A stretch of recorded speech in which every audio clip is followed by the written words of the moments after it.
Hi, I'm Robin from CookingMexicanRecipes.com, and today I'm going to be showing you how to make some Spanish rice.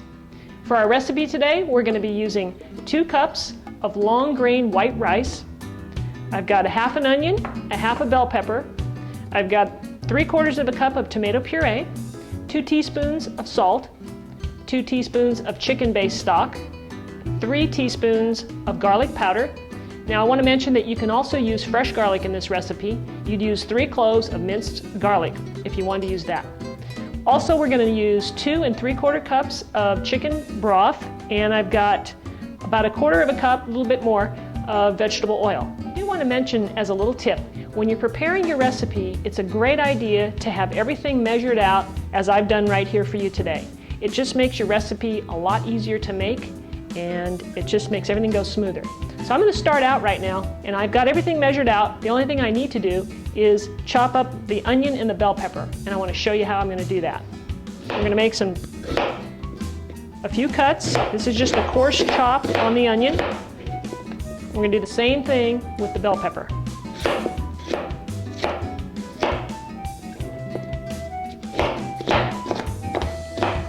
And that's all you need. Okay, for this recipe, which requires 2 cups of rice, I'm going to use this Teflon frying pan, which is plenty big for the recipe. And I have a nice tight-fitting lid that will go on top, and that's important to have.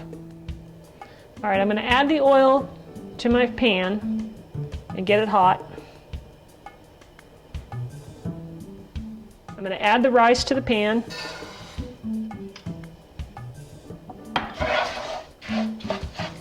Now it's important that we brown the rice until it's nice and golden brown, and that's where you get all your flavor. Okay, so remember now I have this heat on about medium-high, and the rice is starting to brown now, but it's still not toasted enough. So we have to keep going, but I have to watch it close, because it will burn pretty easily if I'm not tending to it.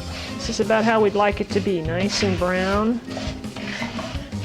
And I'm going to add the bell peppers and the onions now. Okay, so our rice is nice and toasted now, and I'm ready to pour in the onions and the bell peppers. We're going to saute this for about 3 or 4 minutes until we see the onions become translucent. I'm going to add the chicken broth first, and I'm going to do it slowly because it might bubble up a little bit, as you can hear.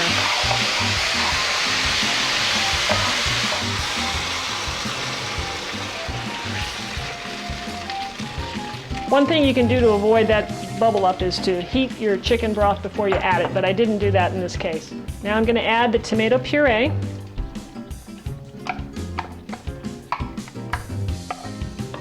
Two teaspoons of salt. I've got 2 teaspoons of the chicken stock base. That's for extra flavor. And I've got my garlic powder that I'm going to add here.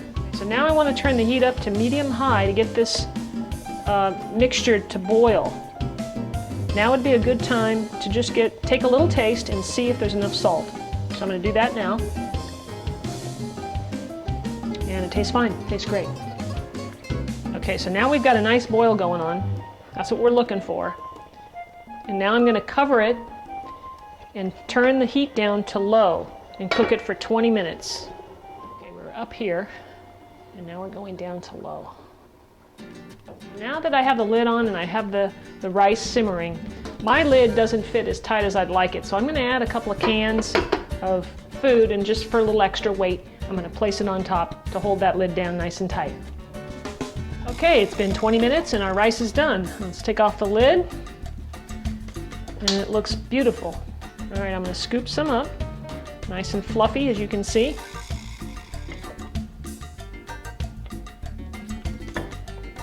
Those onions and bell pepper give this dish a lot of flavor. Our rice recipe is done. I've served some up, and now I'm going to take a little taste. It's got some really good flavor. I think you'll enjoy it. Be sure and stop by my website at CookingMexicanRecipes.com, and you'll find this recipe there. And remember, it's got to be hot to be good.